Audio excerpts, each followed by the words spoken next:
ल सबैजनालाई good evening है। अब आज हामीले बिट्स पढ्दैछौँ। अब योभन्दा अगाडिको क्लासमा मैले भनेको थिएँ वेब्सहरू सुपर इम्पोज्ड हुँदाखेरि त्यहाँ इन्टरफेरेन्स पनि हुन सक्छ, त्यहाँ बिट्सहरू पनि बिट्स फर्मेसन पनि हुन सक्छ र स्ट्यान्डिङ वेब पनि बन्न सक्छ भनेर मैले अगाडिको क्लासमा भनिसकेको थिएँ। र अर्को फोर्थमा लिसाजस फिगर पनि मैले भनेको थिएँ। हामीले यो इन्टरफेरेन्सको बारेमा डिटेल्समा पढेर सक्यौँ। यसमा हामीले इन्टेन्सिटी अफ वेबलाई पनि हामी डिफाइन गर्यौँ र इन्टेन्सिटी लेभलको बारेमा पनि हामी डिस्कस गरिसक्यौँ। र आज हामी बिट्स फर्मेसन पढ्न जाँदैछौँ। जस्तै दुईवटा वेबहरू सुपर इम्पोज हुँदाखेरि त्यहाँ बिट्स पनि बन्दो रहेछ के। अब फेरि जुन पाए त्यही वेबहरू सुपर इम्पोज भएर त बिट्स बन्दैन। अब कस्तो कस्तो वेबहरू सुपर इम्पोज हुँदाखेरि बिट्स बन्छ त? ल कसैलाई थाहा छ भने भन त, कस्तो वेबहरू सुपर इम्पोज हुँदाखेरि बिट्स बन्छ?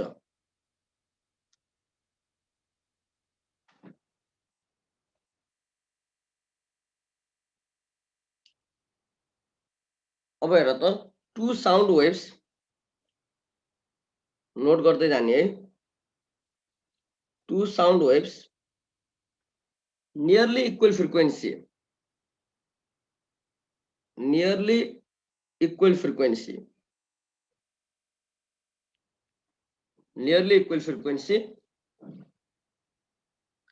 traveling in same direction, traveling in same direction. Two sound waves nearly equal frequency traveling in same direction. यस्तो किसिमको वेबहरू सुपर इम्पोज्ड भयो भने त्यहाँ के हुन्छ त भन्दा बिट्स बन्छ। जस्तै यहाँ हेर, यो y1 भनेको एउटा वेबको डिस्प्लेसमेन्ट इक्वेसन हो, y2 भनेको अर्को वेबको डिस्प्लेसमेन्ट इक्वेसन भयो। यो दुईटा वेबहरू सुपर इम्पोज्ड भएर जुन रिजल्टेन्ट वेब बन्छ नि, त्यो रिजल्टेन्ट वेब भनेको के हो त भन्दा बिट्स हो। यो थर्ड फिगरले बिट्सलाई रिप्रेजेन्ट गर्छ र बिट्स हुँदाखेरि त्यहाँ के हुन्छ त भन्दा there is periodically rise or fall in the intensity of sound, periodically rise or fall in the intensity of sound.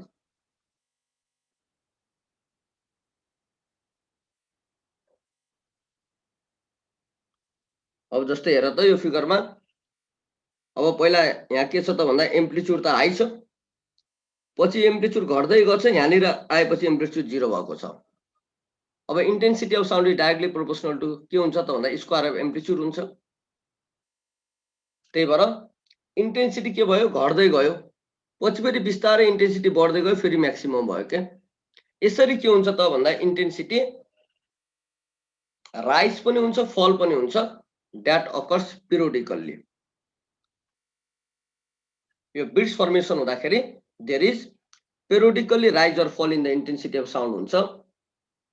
र यसमा हामीले अर्को जान्न पर्ने के हो त भन्दा बिट फ्रिक्वेन्सी भनेको के हो त भनेर हामीले जान्न पर्छ। यो बिट फ्रिक्वेन्सी भनेको number of bits per second, number of bits per second, एक सेकेन्डमा कतिवटा बिट्सहरू फर्मेसन हुन्छ त, त्यसलाई नै हामी के भनिन्छ त भन्दा बिट फ्रिक्वेन्सी भनिन्छ। जस्तै हेर ल, एउटा वेबको भनेको यो फर्स्ट वेब हो न, यसको फ्रिक्वेन्सी मानौँ f1 छ, अर्को वेब भन यसको फ्रिक्वेन्सी f2 छ। यो दुईटा वेबहरू f1 र f2 फ्रिक्वेन्सी भएका वेबहरू सुपर इम्पोज्ड भयो। अब f1 र f2 फ्रिक्वेन्सी भएका वेभहरू सुपर इम्पोज हुँदाखेरि त्यहाँ बिट फ्रिक्वेन्सी कति हुन्छ त भन्दा f1 माइनस f2 हुन्छ, f1 माइनस f2 हुन्छ। यो डिफरेन्स इन फ्रिक्वेन्सी जति हुन्छ नि बिट फ्रिक्वेन्सी के हुन्छ त भन्दा त्यति नै हुन्छ। अब माथिको डेफिनेसनमा हेर त, यहाँ हामी त नियरली इक्वल फ्रिक्वेन्सी भनेछ। अब नियरली इक्वल भनेको कति हो त भन्दा अब हेर बिट बन्नको लागि के हुन पर्छ त भन्दा f1 माइनस f2 यो फ्रिक्वेन्सीको difference should not be more than 10 hertz, should not be more than 10 hertz, more than 10 hertz। फ्रिक्वेन्सीको डिफरेन्स 10 हर्ट्ज भन्दा धेरै हुन चाहिँ हुँदैन। त्यस्तो भयो भने बिट्स चाहिँ बन्दैन। नियरली इक्वलिङ फ्रिक्वेन्सी भनेपछि त्यो दुईटा फ्रिक्वेन्सीको डिफरेन्स नियर अबाउट 10 हर्ट्ज चाहिँ हुन पर्यो। 10 हर्ट्ज भन्दा सानै हुन पर्यो कि त्यो भन्दा धेरै भयो भने डिफरेन्स त्यहाँ के हुँदैन त भन्दा बिट्स फर्मेसन हुँदैन। अब अर्को टर्म छ बिट पिरियड भन्ने छ। यसलाई हामी टी ले डिनोट गरौँ। ल यो बिट फ्रिक्वेन्सीलाई एफबी ले डिनोट गर्यौं भने यसलाई टीबी भनेर लेख्यो भने 1 अपन के हुन्छ त भन्दा एफबी हुन्छ। अब रेसिप्रोकल अफ बिट फ्रिक्वेन्सी जसलाई हामी के भन्छौं त भन्दा बिट पिरियड भनिन्छ, त्यो भनेको 1 अपन f1 माइनस के हुन्छ त भन्दा f2 हुन्छ। ल भनेपछि यसमा तिमीले जान्न पर्ने के हो त भन्दा बिट हुनको लागि two sound waves nearly equal frequency travelling in same direction, यस्तो दुईटा वेभहरू हैन सुपर इम्पोज्ड भयो भने त्यहाँ के भन्छ त भन्दा बिट्स बन्छ भनेर जान्न पर्यो। र यो बिट्स भन्दाखेरि त्यहाँ के हुन्छ पेरियोडिकली rise or fall in the intensity of sound हुन्छ। र बिट फ्रिक्वेन्सी भनेको number of bits per second हो। र त्यो दुईटा वेभरको फ्रिक्वेन्सी हैन f1 र f2 छ। जुन वेभहरू सुपर इम्पोज भएर बिट बन्छ नि त्यसको फ्रिक्वेन्सी f1 र f2 छ भने बिट फ्रिक्वेन्सी भनेको कति हुन्छ त भन्दा f1 माइनस f2 हुन्छ। र यो difference in frequency should not be more than 10 hertz. 10 hertz भन्दा चाहिँ यो धेरै चाहिँ हुन हुँदैन डिफरेन्स इन फ्रिक्वेन्सी। यदि त्यो भन्दा धेरै भयो भने त्यहाँ बिट्स बन्दैन। र बिट पिरियड भनेको it is the reciprocal of beet frequency हो, त्यो भनेको 1 अपन f1 माइनस f2 हुन्छ। ल अब हामी एउटा क्वेशन गरौँ है। यो 13 नम्बरको, यो भन्दा अगाडि हामीले 12 वटा क्वेशन हामी सल्भ गरिसकेका थियौं। ल अब 13 नम्बरको हेर त। टु ट्युनिङ फर्क, two tuning forks have frequency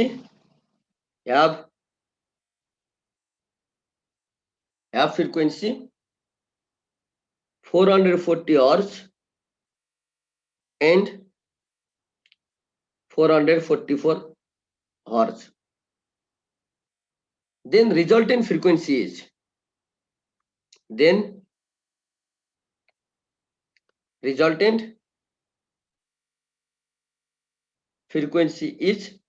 हाम्रो अप्सन ए मा छ 442 हर्ट्ज, अप्सन बी मा छ 884 हर्ट्ज, अप्सन सी मा छ 4 हर्ट्ज र अप्सन डी मा छ 444 हर्ट्ज। ल के हुन्छ भन त, च्याट बक्समा लेख त यसको एन्सर।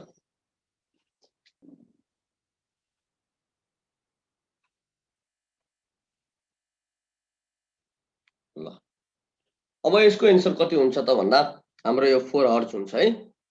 जस्तै हेर एउटा फ्रिक्वेन्सी कति छ त भन्दा 440 हर्ट्ज छ,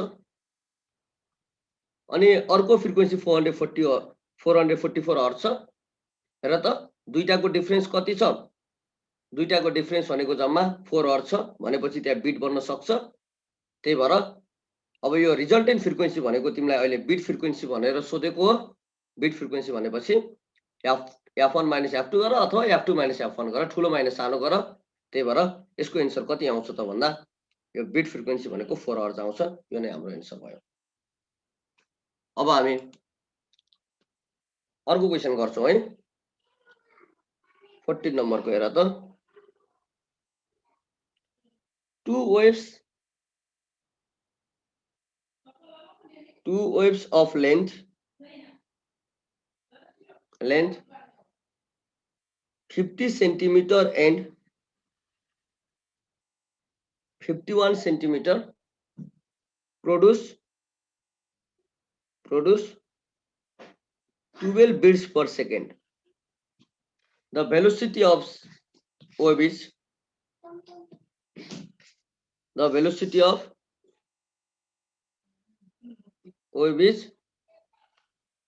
अब ऑप्शन ए मा छ 360 मीटर पर सेकेन्ड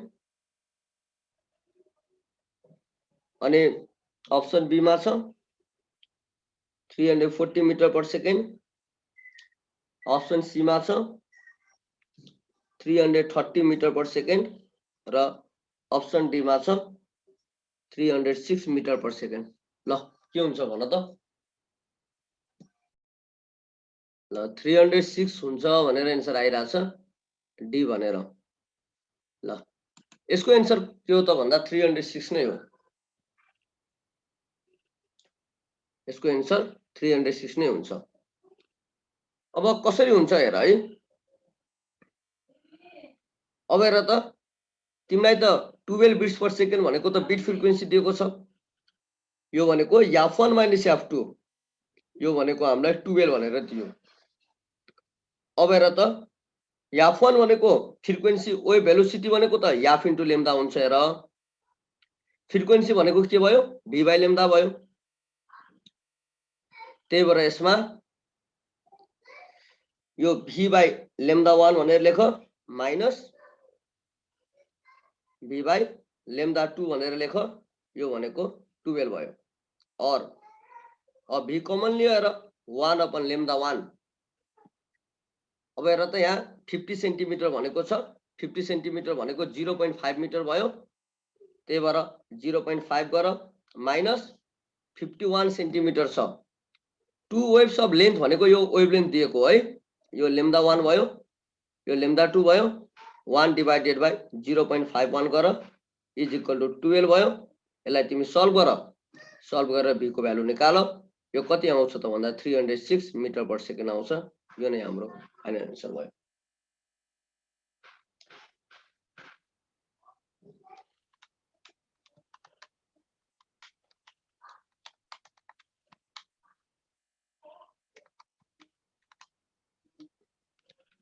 ल बुझ्यौ कि नै यो?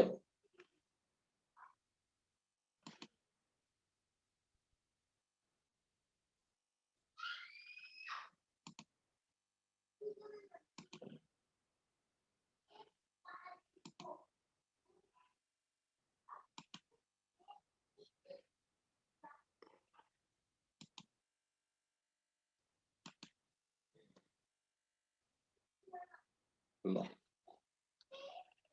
बुझ्यो न यो?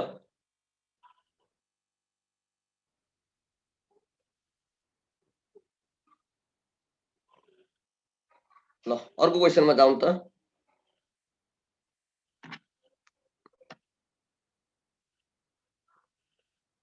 15 नम्बरको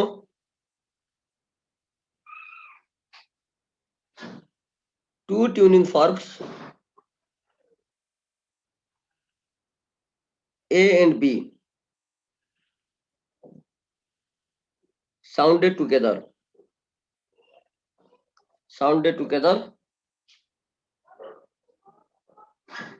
to produce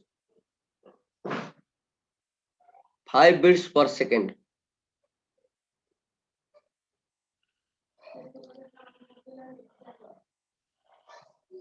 The frequency of B is 512 Hz. When fork A is filed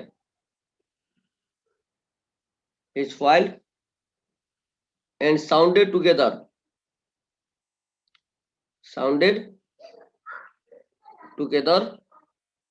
the beat frequency increases. The beat frequency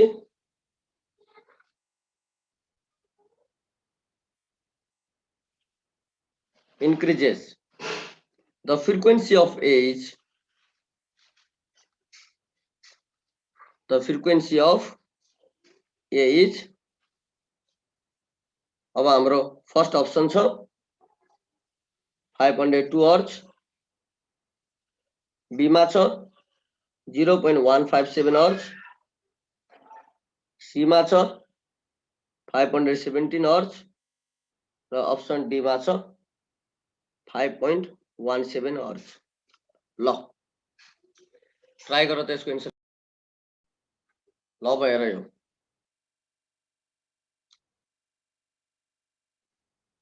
यसको एन्सर 517 हर्ट्ज हुन्छ। अब कसरी भयो हेर है, पहिला त तिमीले हन यो नोट गर त,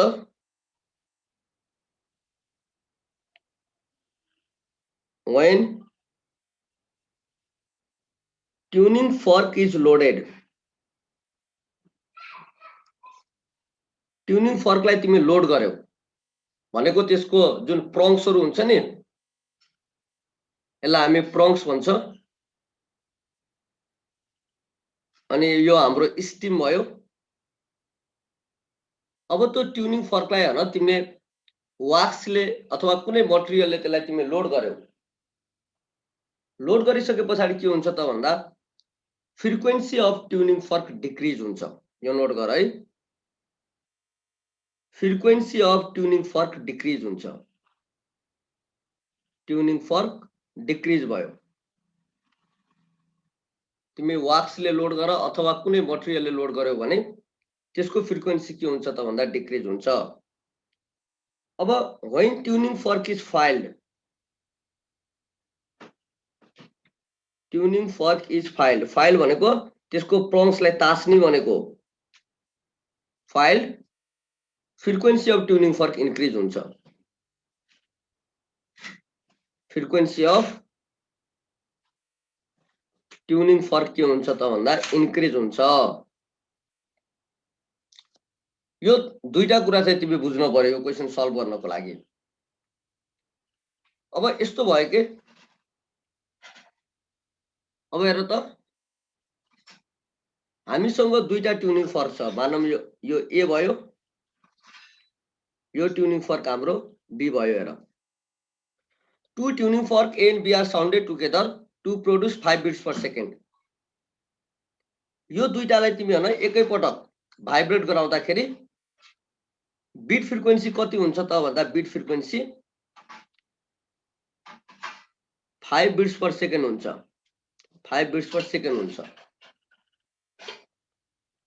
when the frequency of B is 512 hertz, यो B को फ्रिक्वेन्सी भनेको यसको भयो के याफ2 भन न, याफ2 को भ्यालु हामीलाई 512 हर्ट्ज भनेर दिएको छ। अनि याफ1 को भ्यालु पहिला तिमी निकाल।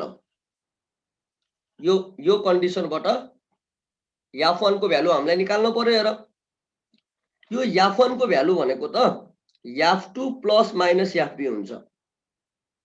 अहिले म बुझाउँछु यो प्लस माइनस कसरी आयो भनेर। र त याफ2 भनेको 512 भयो, प्लस माइनस बिट फ्रिक्वेन्सी भनेको कति छ त भन्दा 5 छ। यो गर्दाखेरि प्लस लिँदाखेरि 517 हर्ट्ज हुन्छ, और अनि माइनस लिँदाखेरि कति आउँछ 512 माइनस 5 गर्दा यो 507 हर्ट्ज हुन्छ। भनेपछि यो फर्स्ट कन्डिसनले के भन्यो भन्दा हामीलाई यो ए भन्ने ट्युनिङ फर्कको फ्रिक्वेन्सी 507 हर्ट्ज अथवा 507 हर्ट्ज हुन्छ भन्यो। यो दुईटा मध्येमा एउटा हुन्छ भन्यो। अब हेर त, यो दुईटा मध्येमा एउटा हुन्छ। अप्सनमा हेर 502 हर्ट्ज यो हुनै सक्दैन, 0.157 हर्ट्ज यो हुनै सक्दैन, 5.17 हर्ट्ज यो हुनै सक्दैन। एन्सर यही भयो।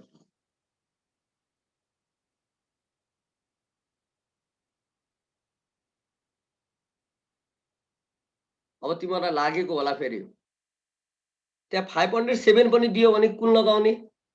ल अब हाम्रो अप्सन, ल अप्सन ई मा मैले एउटा थप दिए, यहाँ चाहिँ मैले 507 हर्ट्ज पनि मैले थप दिए। ल अब के हुन्छ त, अहिले यो क्वेसन अनुसार त अरु केही पनि गर्न परेन के। अब हेर न मिल्यो कि नै त यो दुईटा मध्येमा।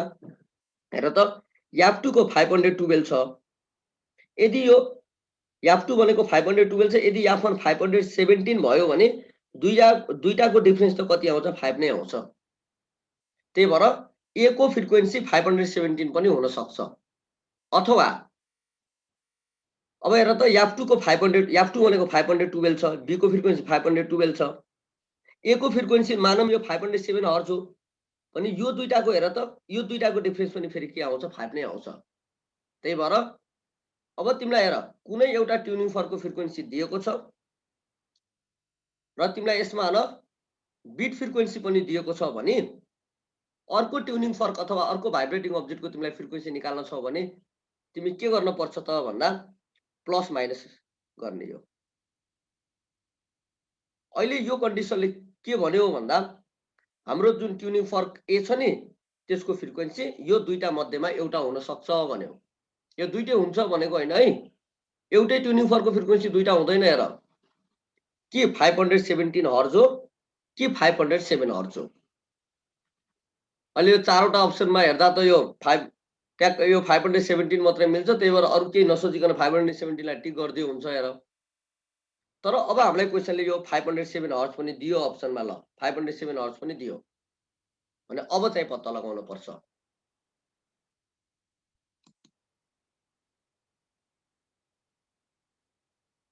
अब कसरी पत्ता लगाउने हेर है। अब ए लाई फाइल गर्यो भनेको छ। हेर ए लाई फाइल गर्यो भनेको छ। ए लाई फाइल गरेपछि त ए को फ्रिक्वेन्सी त बढ्छ नि, फ्रिक्वेन्सी अफ ए इन्क्रिज हुन्छ। हेर ए को फ्रिक्वेन्सी के हुन्छ? इन्क्रिज हुन्छ। अब यो त हामीलाई थाहा भएको कुरा हो, तर अब हामीलाई क्वेशनले के भनेको छ भन्दा हेर त व्हेन फर्क ए इज फाइल्ड, ए लाई फाइल गर्यो, ए लाई फाइल गरेपछि त ए को फ्रिक्वेन्सी त बढ्छ, यसमा त कुनै डाउट छैन। व्हेन ट्युनिङ फर्क is filed the frequency of tuning फर्क इन्क्रिजेस भने यो त बढ्छ नै हो। And sounded together the beet frequency increases. अब यस्तो भइदियो के पहिला हेर त beet frequency 5 beats per second थियो। अब हामीले ए लाई फाइल गरे पछाडि बिट फ्रिक्वेन्सी इन्क्रिज हुन्छ भनेर क्वेशनले भन्यो। बिट फ्रिक्वेन्सी इन्क्रिज हुन्छ भनेर क्वेशनले भन्यो। अब सुन, फाइलिङ गर्दाखेरि फ्रिक्वेन्सी बढ्छ। फ्रिक्वेन्सी बढ्दाखेरि हेर है, फ्रिक्वेन्सी बढ्दा बिट फ्रिक्वेन्सी पनि बढ्छ। बिट फ्रिक्वेन्सी नि बढ्छ भने यो फ्रिक्वेन्सी अफ ए सधैँ के हुन्छ त भन्दा ठुलो भ्यालु हुन्छ, हायर भ्यालु हुन्छ। अहिले मैले यसलाई भेरिफाई गरेर पनि देखाइदिन्छु। अहिले तिमी यति सम्झ, तिमीले जुन ट्युनिङ फर्कलाई फाइल गर्यौ, फाइल गर्दा फ्रिक्वेन्सी बढ्छ, फ्रिक्वेन्सी बढ्दा बिट फ्रिक्वेन्सी पनि बढ्छ। अब क्वेशनले हेर त बिट फ्रिक्वेन्सी पनि बढ्छ भन्यो, या त क्वेशनले भनेकै छ बिट फ्रिक्वेन्सी इन्क्रिज भनेको छ, र त फ्रिक्वेन्सी बढ्दा बिट फ्रिक्वेन्सी पनि बढेको छ भने त्यस्तो कन्डिसनमा के हुन्छ? फ्रिक्वेन्सी अफ ट्युनिङ फर्क यो ठुलो भ्यालु हुन्छ। 517 र 507 मा ठुलो भ्यालु भनेको 517 हो। त्यही भएर हाम्रो एन्सर के हुन्छ त भन्दा 517 हुन्छ। ल एउटा एक्सपेरिमेन्ट गरौँ है, एउटा चेक गरौँ न त भ्यालु लिएर। अब मैले के सपोज गरे भन्दा हेर है, मैले मानौ यो ए को फ्रिक्वेन्सी मैले 507 हो भनेर मैले माने। मैले यो सपोज गरेको है, मैले ए को फ्रिक्वेन्सी 507 हर्ज हो भनेर मैले माने। मान्न त पाइयो नि त हैन, मैले माने। मानिसके पछाडि फाइलिङ गर्दा हेर त ए लाई हामीले फाइल गरेको, ए लाई फाइल गर्दा त ए को बढ्यो नि त फ्रिक्वेन्सी। ए को फ्रिक्वेन्सी यो 507 बढेर 508 हर्ज भयो। एकले बढाएर चेक गर के, मानौँ 508 हर्ज भयो। फाइलिङ गर्दा त बढ्छ। हेर मैले के सपोज गरे, ए को फ्रिक्वेन्सी 507 हर्ज हो भनेर मैले माने। क्वेशनले के भनेछ? ए लाई फाइल गर भनेको छ। ए लाई मैले फाइल पनि गरे। फाइल गर्दा ए को फ्रिक्वेन्सी के भयो? बढ्छ। यो त थाहा भएको कुरा हो। 507 बढेर 508 हर्ज भयो। अब हेर त बी को फ्रिक्वेन्सी त कति छ 512 छ। हेर त बी को फ्रिक्वेन्सी कति छ, बी को फ्रिक्वेन्सी 512 हर्ज छ भनेपछि हेर पी को फ्रिक्वेन्सी 512 हर्ज, ए को फ्रिक्वेन्सी 508 हर्ज, दुईटाको डिफरेन्स कति आयो, जम्मा 4 बिट्स पर सेकेन्ड आयो भनेपछि बिट फ्रिक्वेन्सी बढ्यो त बढेन। क्वेशनले के भनेछ बिट फ्रिक्वेन्सी बढ्छ भनेको छ। यहाँ हेर त द बिट फ्रिक्वेन्सी इन्क्रिजेस भनेको छ। मैले 507 हर्ज मैले मान्दाखेरि बिट फ्रिक्वेन्सी त बढेन, यहाँ घट्यो बिट फ्रिक्वेन्सी। यहाँ हेर बिट फ्रिक्वेन्सी घट्यो, त्यही भएर 507 हर्ज होइन। 507 हर्ज होइन भने 517 हर्ज हो। यसरी चाहिँ लजिक पनि लगाउन सकिन्छ। अब फेरि तिमीले ल सर 517 मा पनि चेक गर्नु भन तिमीले। ल हेर बी को त सधैँ 512 हर्ज हो, यसमा कुनै चेन्ज हुँदैन। ल मैले सपोज गरिदिएँ ए को फ्रिक्वेन्सी 517 हर्ज हो भनेर मैले माने। हेर त ए को फ्रिक्वेन्सीलाई मैले 517 हर्ज हो भनेर माने। राम्रोसँग सुन है, यो लजिक लगाउन अलिकति गाह्रो पनि छ। मैले ए को फ्रिक्वेन्सी कति माने अरे 517 हर्ज हो भनेर मैले माने। ए लाई फाइल गरेको छ, फाइललाई गर्दा त ए को फ्रिक्वेन्सी बढ्छ, बढेर मानौँ कति भयो 580 हर्ज भयो। एकले बढाएर चेक गर 518 भयो। अब हेर त ए को फ्रिक्वेन्सी 518 भयो, फाइल गरिसके पछाडि 518 भयो र बी को फ्रिक्वेन्सी कति छ 512 हर्ज छ। यो त बी को फ्रिक्वेन्सी हो, यसमा त यसलाई त केही गरेको छैन, यो चेन्ज हुने कुरा भएन। यो दुईटाको डिफरेन्स हेर त, दुईटाको डिफरेन्स कति आयो 6 बिट्स पर सेकेन्ड आयो भनेपछि पहिला कति थियो 5 बिट्स पर सेकेन्ड थियो, पछि हेर त 517 मान्दाखेरि कति आयो 6 बिट्स पर सेकेन्ड आयो। बिट फ्रिक्वेन्सी त बढेको आयो। क्वेशनले पनि के भनेको छ बिट फ्रिक्वेन्सी पनि बढ्छ भनेर क्वेशनले भनेको छ। त्यही भएर यसको एन्सर के हुन्छ त भन्दा 517 ले के गर्यो सेटिस्फाई गर्यो नि त क्वेशनको कन्डिसनलाई। त्यही भएर यसको एन्सर के हुन्छ त भन्दा 517 हर्ज हुन्छ। मैले सर्टकटमा तिमीलाई बुझाउँदाखेरि यस्तो हुन्छ। हेर ए लाई तिमी फाइल गर्यौ, फाइल गर्दाखेरि त फ्रिक्वेन्सी बढ्छ नै। अब यतातिर त यसमा कन्फ्युज हुने कुरै भएन। यदि क्वेशनले बिट फ्रिक्वेन्सी इन्क्रिज भएको छ भनेर क्वेशनले भनेको छ भने त्यस्तो कन्डिसनमा हायर भ्यालु हुन्छ, ठुलो भ्यालु हुन्छ। क्वेशन सेम हेर, क्वेशन इज सेम, तर यो क्वेशनमा बिट फ्रिक्वेन्सी इन्क्रिज नभनेर यो क्वेशनमा के भनिदियो बिट फ्रिक्वेन्सी डिक्रिज भनिदियो। ल क्वेशनले बिट फ्रिक्वेन्सी डिक्रिज भनिदियो अनि त्यस्तो कन्डिसनमा के हुन्छ भ्यालु के हुन्छ त भन्दा लोवर भ्यालु हुन्छ, सानो भ्यालु हुन्छ 5.7 हर्ज हुन्छ। भनेपछि यही क्वेशनमा हेर त यहाँ इन्क्रिज भनेको हुनाले ठुलो भ्यालु भयो 517 भयो, अरु सबै सेम।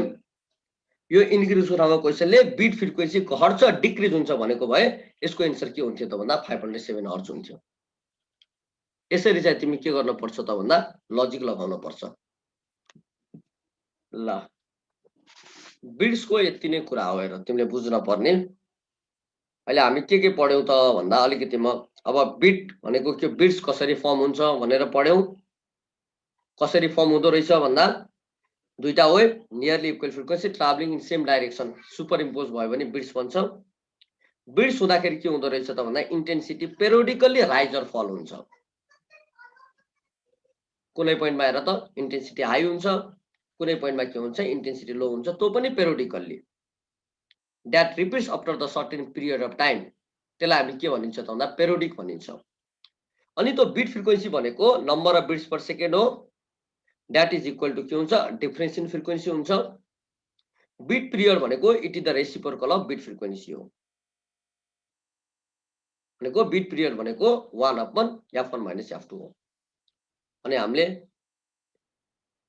दुईटा क्वेशनहरु चाहिँ हामी सल्भ गर्यौ, तीनटा क्वेशन गर्यौ क्या हो न, तीनटा क्वेशनहरु हामी सल्भ गर्यौ। ल अब हामी हेर त वेभहरु सुपर इम्पोज हुँदाखेरि इन्टरफेरेन्स हुन्छ भनेर हामी पढेर सक्यौ। इन्टरफेरेन्स बिट्स फर्मेसन पनि हामी पढेर सक्यौ। अब हाम्रो यो सुपरपोजिसनको एउटा लास्ट टपिक छ, त्यो भनेको के हो त भन्दा अब स्टेशनरी अथवा स्ट्यान्डिङ वेभ हो। ल यसलाई म अलिकति क्लियर गरेँ है, यसले लेखेको कुराहरू क्लियर गरौँ। अब स्ट्यान्डिङ अथवा स्टेसनरी वेभ हेर, स्ट्यान्डिङ और स्टेसनरी वेभ। ल अब यो स्ट्यान्डिङ और स्टेसनरी वेभ कसरी बन्छ? That is also due to the superposition हो। दुईटा वेभहरू सुपरइम्पोज्ड भयो भने स्ट्यान्डिङ अथवा स्टेसनरी वेभ पनि बन्छ। कस्तो कस्तो वेभहरू सुपरइम्पोज भयो भने बन्छ त यो? ल भन त, कस्तो कस्तो वेभहरू सुपरइम्पोज भयो भने अब यो स्ट्यान्डिङ वेभ अथवा स्टेसनरी वेभ बन्छ त भन्दा अब हेर, यो नोट गर, सेम फ्रिक्वेन्सी छ, सेम फ्रिक्वेन्सी छ, सेम एम्प्लिट्युड छ,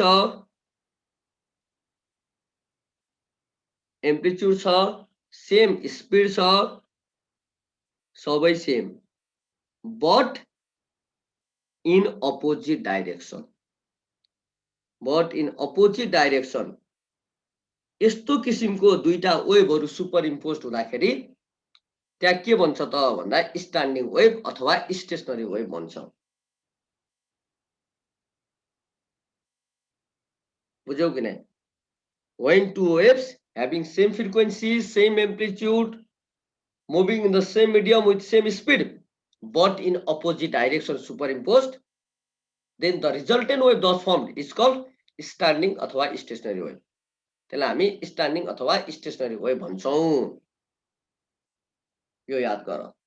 र यो standing अथवा stationary wave बन्दाखेरि त्यहाँ के हुन्छ त भन्दा नोड्स र एन्टिनोड्सहरू, nodes and antinodes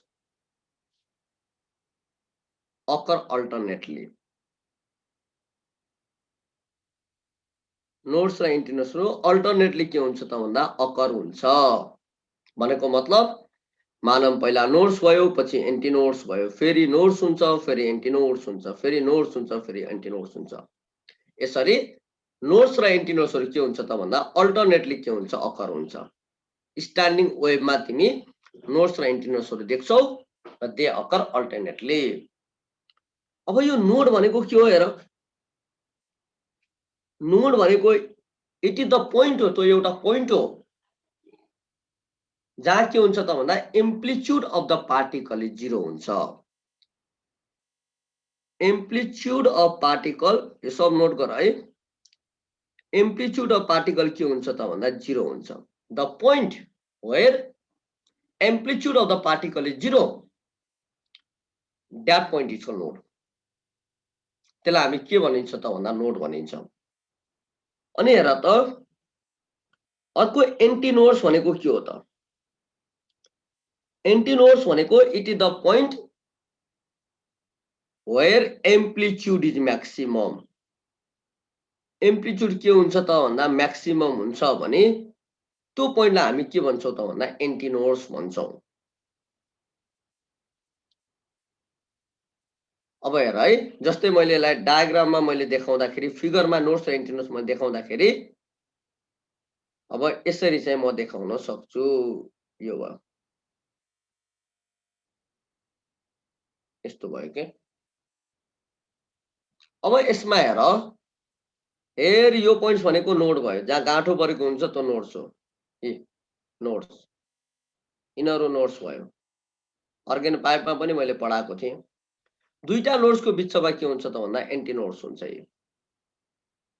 हेर त यो पोइन्टमा के छ, एम्प्लिट्युड चाहिँ के छ त भन्दा 0 छ। यहाँ नोडहरुमा एम्प्लिट्युड 0 छ, यहाँ 0 भयो, यहाँ 0 भयो, यहाँ 0 भयो।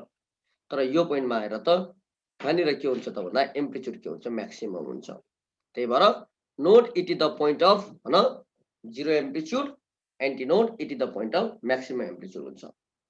यो तिमीले यसमा बुझ्न पर्ने कुरा हो। अब अर्को स्ट्यान्डिङ वेभमा के हुन्छ त भन्दा सुन है, distance between two adjacent nodes. हेर त भनेको मतलब यो नोड्स र यो नोड्स बिचको distance, distance between two adjacent nodes or antinodes is lambda by 2 भयो। हेर यो नोड र नोड बीचको डिस्टेन्स यति lambda by 2 भयो। अनि फेरि यो नोड र यो नोड बीचको डिस्टेन्स lambda by 2 हुन्छ। यो एन्टिनोड्स र यो एन्टिनोड्स बीचको डिस्टेन्स lambda by 2 हुन्छ। एडजसेन्ट भनेको यिनीहरु भयो के। यो एन्टिनोड्स र यो एन्टिनोड्स बीचको डिस्टेन्स कति भयो lambda by 2 भयो। यो चाहिँ याद गर। हेर नोड्स देखि नोड सम्मको डिस्टेन्स lambda by 2 फेरि कन्जुगेटिभ हुन पर्छ नि first node second node third fourth यसरी भयो। फेरि फर्स्ट नोड र फिफ्थ नोड हेर्यो भने त कहाँ हुन्छ lambda by 2 फर्स्ट र सेकेन्ड हेर्न पर्यो अथवा सेकेन्ड र थर्ड हेर्न पर्यो थर्ड र फोर्थ हेर्न पर्यो त्यो एडजसेन्ट भनेको त्यो भयो। अब एन्टिनोड्स देखि एन्टिनोड सम्मको डिस्टेन्स यो पनि कति हुन्छ त भन्दा lambda by 2 हुन्छ। यो फर्स्ट एन्टिनोड्स देखि सेकेन्ड एन्टिनोड सम्मको डिस्टेन्स सेकेन्ड एन्टिनोड्स देखि थर्ड एन्टिनोड सम्मको डिस्टेन्स थर्ड एन्टिनोड्स देखि फोर्थ एन्टिनोड सम्मको डिस्टेन्स कति भयो त भन्दा यो lambda by 2 भयो। यो याद गर। त्यसपछि हेर्न अब एन्टिनोड्स र नोड्स बीचको डिस्टेन्स कति हुन्छ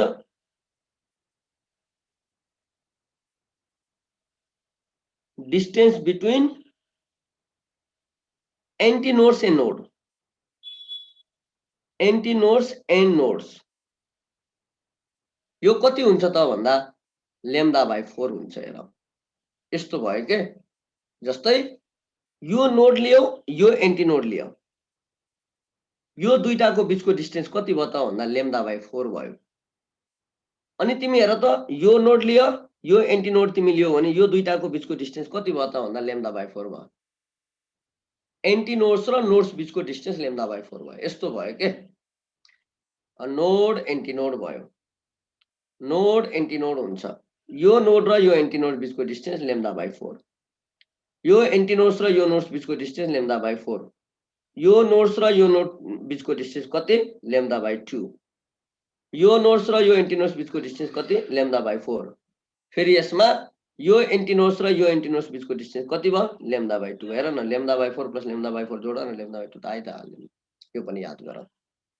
नोड्स र नोड्स छ भने lambda by 2 एन्टिनोड्स र एन्टिनोड्स छ भने lambda by 2 अनि नोड्स र एन्टिनोड्स र नोड्स छ अथवा नोड्स र एन्टिनोड्स छ भने कति हुन्छ त भन्दा lambda by 4 हुन्छ। ल अब यति जानिसकेपछि अब आजको लास्ट क्वेशन यो 16 नम्बरको क्वेशन। ल a standing wave between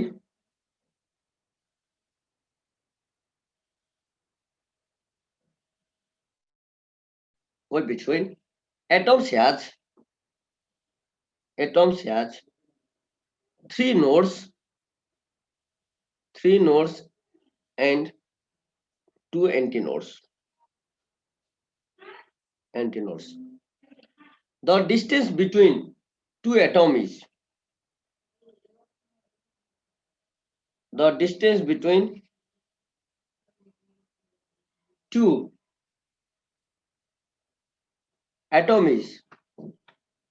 1.21 angstrom. The wavelength of the wave is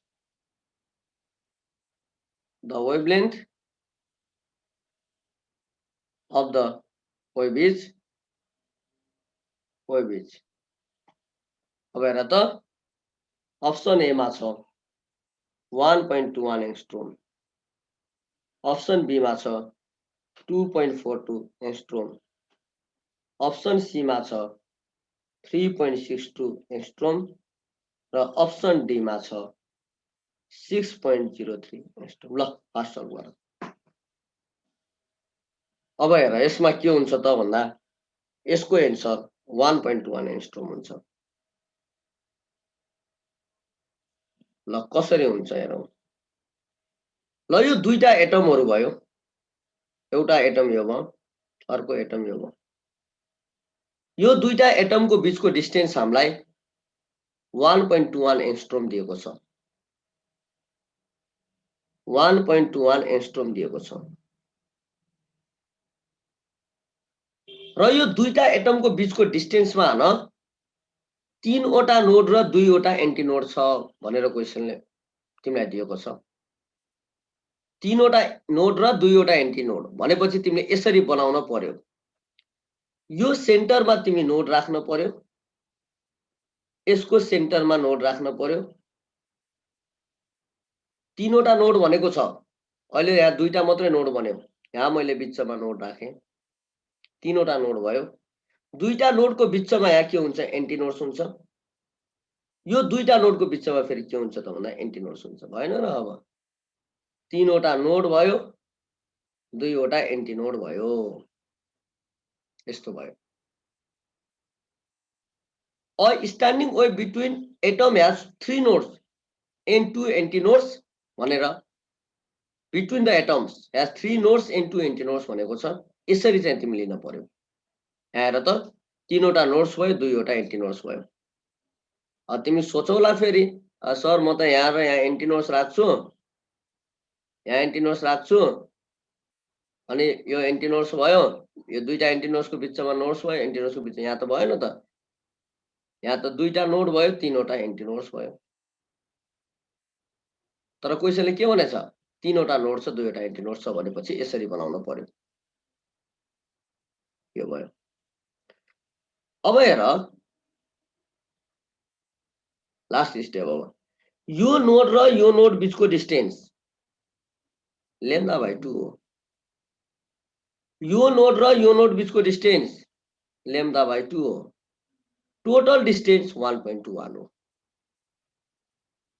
बुझ्यौ कि नै यो हेर यो फर्स्ट नोड र सेकेन्ड नोड बीचको डिस्टेन्स लेम्डा बाइ 2 अघि मैले त्यही भनेको थिएँ हेर त नोड र नोड बीचको डिस्टेन्स लेम्डा बाइ 2 भयो अनि यो सेकेन्ड नोड र थर्ड नोड बीचको डिस्टेन्स लेम्डा बाइ 2 भयो यसले त के दियो त टोटल डिस्टेन्स दियो टोटल डिस्टेन्स भनेको 1.21 एंगस्ट्रोम छ यो गर्दा लेम्डा इक्वल टु कति आयो 1.1 एंगस्ट्रोम आयो हेर त 1.1 एंगस्ट्रोम भयो भनेपछि त वेभलेन्थ यो लेम्डा भनेको वेभलेन्थ हैन र त्यही भएर वेभलेन्थ कति आयो त भन्दा 1.1 एंगस्ट्रोम आयो ल